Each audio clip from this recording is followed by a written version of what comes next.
Oh guys, it's so hot.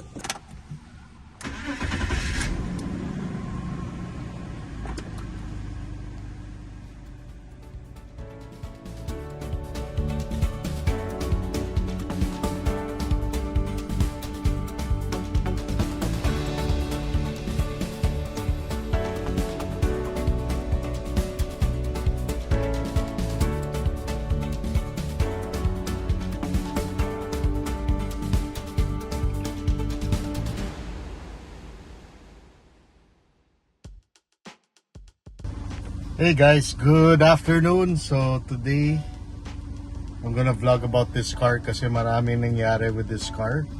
Marami ako napalitan. As you all know, this car has been with me since day one. So since college, 2001. So today it's 2024. So basically 23 years na yung kotse. And I remember I did the vlog about this parang last year guys. And I was really planning to sell the car kasi nga I don't use the car. But the thing is, 'di ba kasi it's been with me forever. It's been this was my dad's car, then it was passed on to me. Of course, it's a sentimental thing to me. I keep it because it really reminds me of a lot of good times with my family, especially my mom. As you all know, my mom passed away 2018. So this is like something I can hold on to and pass on to my kids in the future. And tell them about the story about this car, diba? And what it really means to me. So this is not just a car to me. So some people might think, luma na to and you just keep on spending money on the car, but ako it's really I really don't mind spending on it, knowing na that I can preserve the car for future, for the next generation, my future kids, diba? And I'm I also share my information to other people online that are interested with E46. And of course, because the engine is such a beautiful engine, guys. So as you all know, this is a 3-liter straight 6. And I did a lot with this car, guys. If you watch my older vlogs, of course, recently pinalitan ko to. Nagdagdag tayo ng armrest. Seats are all power na. Kasi guys, 318 to.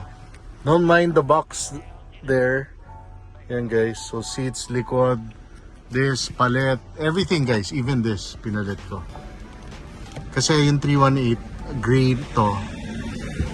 And alam ko sa 318 wala to, yung visor nito.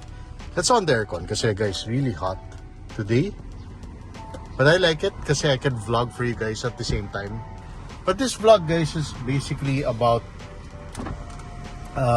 what I replaced with the car. So normally I get my parts online. If you're familiar with Delodor or Kimbil, Merville, sometimes EAP, marami guys BIM parts, diba? Marami. And whatever I can get in the shop, I'll get it at a reasonable price. Tapos what I do get mechanics like sila Ian. So Ian Sumo, just check his FB page. He's the one who takes care of this car in terms of installing the parts and checking kung ano kailangan palitan. So he was the last mechanic to touch this car, and we did a lot of parts. The nice thing with Ian, even though hindi ko sasabihin sa kanya yung problema ng kotse, sometimes may nakikita ko mga leaks, he'll tell me. So that means he really checks the car, the engine, and make sure, even without me, kasi I want to see kung mabusisi siya, kung chine-check niya talaga, which is good. Very important, and especially in an older car, there will be a lot of leaks na hindi mo makikita because this engine's so big. When you open the hood, pakita ko sa inyo, wala masyadong space. Okay, guys.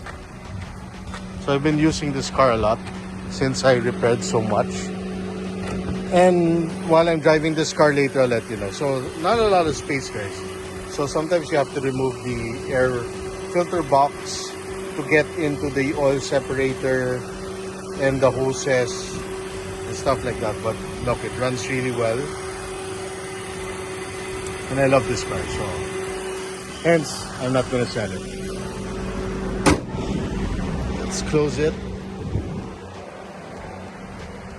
Then you can see that big fan cooling the engine. Just needs a little car wash. Black, alam mo na, black. But still good. I'm thinking of replacing the rims to 18-inch. So give me suggestions. Or if you're selling rims, guys, with tires, let me know kung okay pa yung, kung meron kayong alam na 18-inch na with tires na okay pa. Yan, guys. Yeah. Okay, let's go in na. And basically, si Ian Sumo, just check his FB page. Very good mechanic. He has a team of mechanics. Like I was saying, yeah, kay Ian. So I had to leave the car with him, guys, mga 9 days. Iniwan ko yung kotse sa kanya. So I took a short trip with Andrea. We went to Japan. I left the car there sa kanya.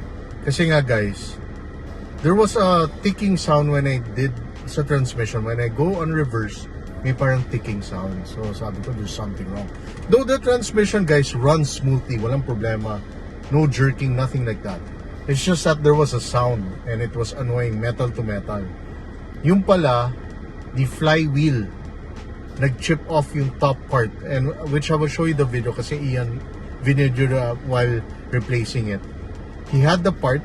I didn't have to buy brand new. He had the part and ni-replace namin. Nag-chip off. So every time I'm running the car, pag reverse, especially pag reverse for some reason, yun niya, yung flywheel niya sa loob ng transmission. So you need to bring it there kasi they're gonna pull down the transmission. And then yun, so he did that. He replaced all the, well, 4 out of the 6 ignition coils palit. Camshaft sensor palit. DASI valve, which is expensive, guys, palit. After what? 103,000. So original DASI valve pa yan. So after 103,000, doon pinalit yung DASI valve, camshaft sensor, and even the ignition coils. So never napalitan yun. So now pa lang, after 103,000 kilometers. Tapos nagpalit rin ng oil separator. Nagli-leak na siya, so we had to change the 3 hoses of the oil separator. Lower power steering hose, nagpalit rin, guys. Ano bang mga parts na pinalit ko, guys? Check ko lang, Yun, guys, so check ko yung list. Ayun, mga pinalit. Ito, inayos to, guys, kasi natatanggal siya. So inayos rin niya to. And he fixed it. Tapos, guys, yung sensor ko, for some reason, when I replaced the stereo, nawala yung sensor ko. Now, yan. It works perfectly fine. So this is an aftermarket one. Yan, it also shows left and right, guys. In distance, meters, I guess. Then yun, right and left. Tapos, guys, ito, inayos siya. Nawala yung reverse camera nito kasi nga the wiring wasn't done properly. So, yun, inayos rin yan without even me mentioning it to him. Yeah. Tapos nawala na yung, of course, yung check engine light, yung inayos siya yung ASC. Yan, so now you could off and on it. Dati hindi naka-on yan. Ang ano pa? Yun, guys, yung hydraulic steering hose pala yung pinalitan, not lower steering hose. Hydraulic steering hose. Tapos yun yung flywheel sa transmission. What else? What else did he do? Ang bilis ko magkalimot na, guys. Anyway, I guess ganyan talaga kapag marami kang pinalitan na parts. But yeah, those things pinalit. Tapos oh yeah, now I'm gonna replace, well, not now, siguro tomorrow, guys. I already got the part, as you all know. yung front and rear disc brakes. Nagpalit ako ng front and rear brake pads and even the brake pad sensors, pero nakalimutan ko palitan. Kasi kala ko bago pa, it looks good, but manipis na pala yung aking brake discs. So front and rear, so I ordered that. That cost around a little over 10,000 pesos for all four. So set siya. So I guess the disc brakes in the front are bigger or at the back, I'm not sure. Kasi if you compare, mas malaki yata yung sa front kasi the braking force will come from the front. Correct me if I'm wrong, guys. I might be wrong. Anyway, the ones that I got, because I checked on my original, they are vented, not solid. So vented ang in-order ko. Kasi meron cross-drilled na vented, meron din vented, meron din solid disc brakes. Then, of course, pickups, sometimes they have drum brakes, yung old school sa likod normally. But yeah, yun. So I ordered that. And I think I need to replace the rear shock mounts of the car. Hopefully not. Kasi he tightened it, si Ian tightened it, pero may tunog pa rin sa rough road. I could hear it. Especially dito sa right side rear shock area or right rear suspension area. You could hear a thud. So yun ang mga kailangan ko, yun ang kailangan ko palitan or ayusin. But everything else, guys, the DASI valve, talagang the DASI valve, when you replace it, if there's a defect, ibang klase, guys. So, yan, tingnan mo naman, ang lakas. There's Andrea. She's gonna go to the bank muna. Anyway, tingnan mo naman. Look, oh. How strong. Nagulat. Nagulat siya, guys. Anyway. Yan ang gusto ko with this car, guys. Grabe yung makina. You could really hear it actually.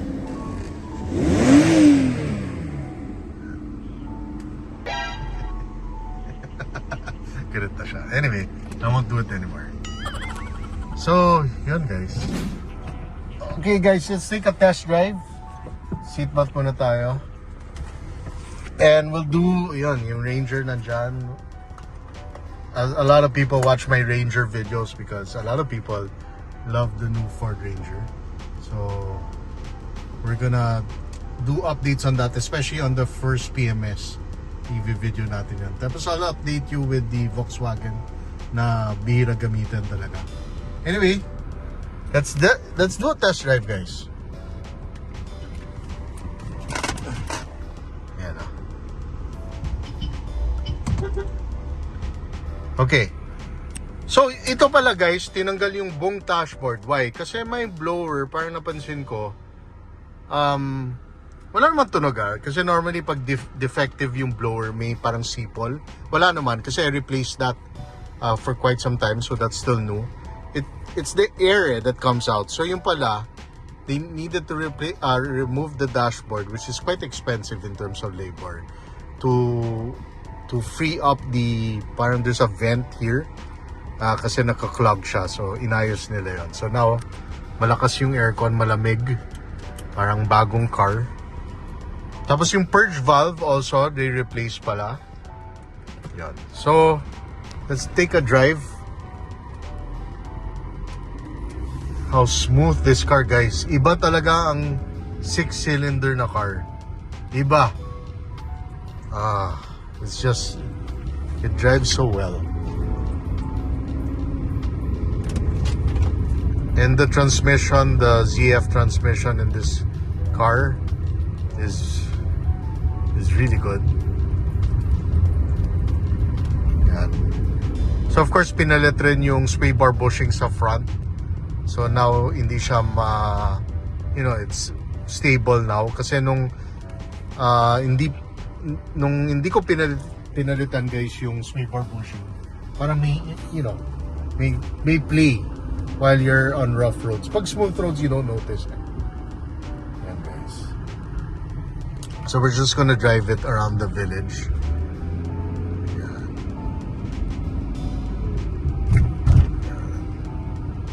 I love this car, guys, and that's why I'm not selling it anymore. I still get inquiries if asking about the car, that they want to purchase the car, wala akong ma-reply kasi, you know, every time I use this car, the more I love this car, the more I wanna use it. And I use this more than the Mazda, guys. And the Mazda, wala pang 1,000 kilometers. Ito, ginagamit ko talaga. And it's iba eh. Iba yung pull ng 3-liter inline 6 kahit walang turbo. It's just naturally aspirated. Iba. And I did so many, you know, things with this car. I replaced so many parts. Parang nakakahinayang naman. And then I sell it to somebody who just benefit from what I did. So sabi ko, let me be the one na lang and just pass it on. And it's a good coding car as well.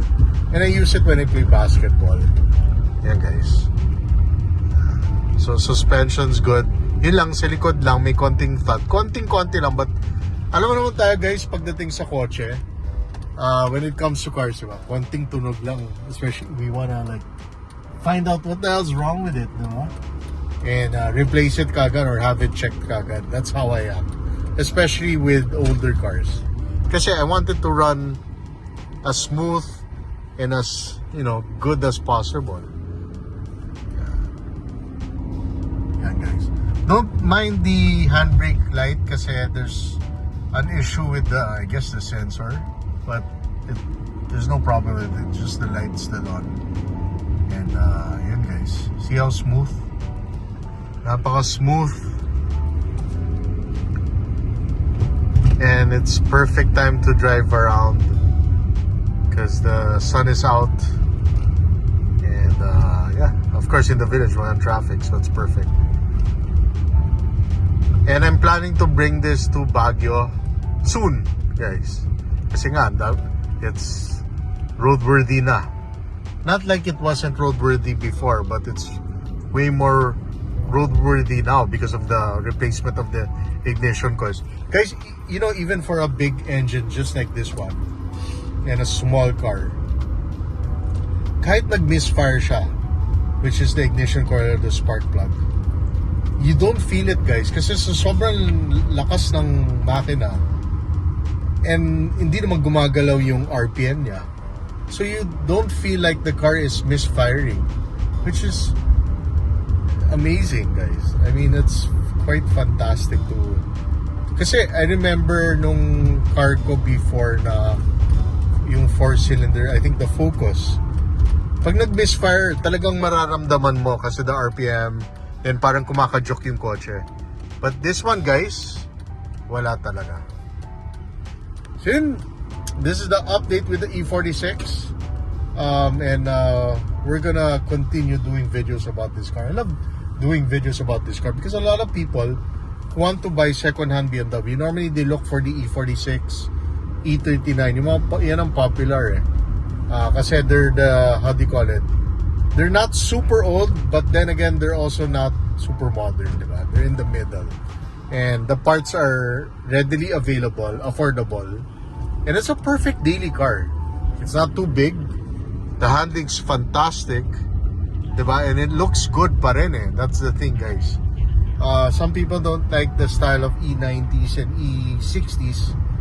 I'm okay with it. I actually had an E90 3 Series, but that was a 2008 320i. I loved it. Problema lang, medyo mas maselan siya compared to this car. I think the E46 is perfect, especially at that price point. It's very affordable. And you just need extra cash and extra time and patience to actually build it to make it drivable pang araw-araw talaga. So, diba? I mean, it's nice to see older cars, 20, 30, 40 years still on the road, driving well and still looking good. And this is one example. So this is not super old. It's 23 years old. That's pretty old. A little over 2 decades, diba? But yun yeah, guys. I just want to share my information with you, my knowledge as a owner of a couple of BMWs, at the same time owner of this car since day one. Yan ang maganda dito. I've owned this car since day one, so I know if meron issues with the car. And now I'm just happy the way it is. Kulang na lang install ko yung disc brakes ko, and yun yeah, yung shock mount siguro. Hopefully it's a shock mounts because I did replace the rear shock shocks nito recently lang, bago pa eh, wala naman leak. So I think the shock mounts are going already. Anyway, see you on my next vlog. Mag-ingat kayo lahat. God bless and keep safe.